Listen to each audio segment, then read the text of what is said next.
Well, you can, I mean, you could do something like this. I'm not going to fully explain this just yet, but you can do this.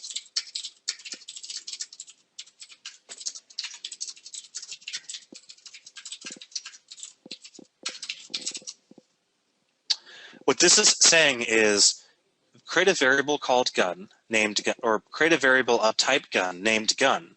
Set it to item as gun. Now the as operator is going to say, is item a gun? If it is, return it as if it was a gun. Is item a gun? If it isn't, return null.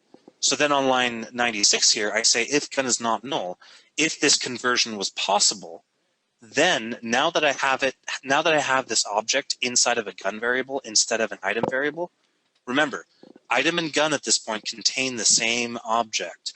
The difference is they are differently typed variables. So at this point, I can now invoke specific gun-specific functionality on this one object. Maybe this will make it make more sense to other people too. If I were to create a class called AK-47 and I inherited from gun, then I can choose to implement any of these if I wanted to. So I can choose to override the display.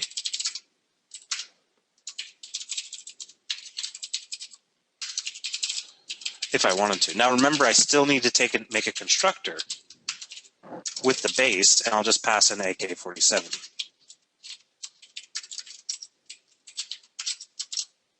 So I could do this if I wanted to.